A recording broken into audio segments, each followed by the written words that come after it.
So I'm really empathic, and my chihuahua puppy is always suffering because she thinks that she's starving to death like every single moment, even right after she eats. And then this is why people are feeders and they feed their dogs way beyond what's necessary, and then they have fat little doggies.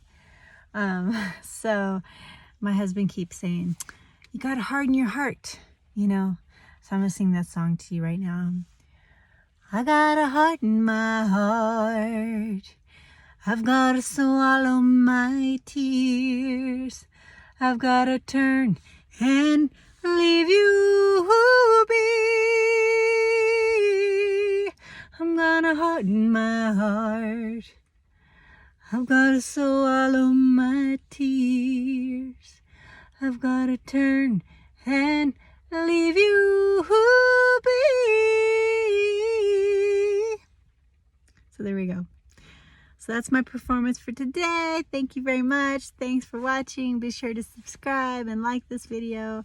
And don't overfeed your chihuahua.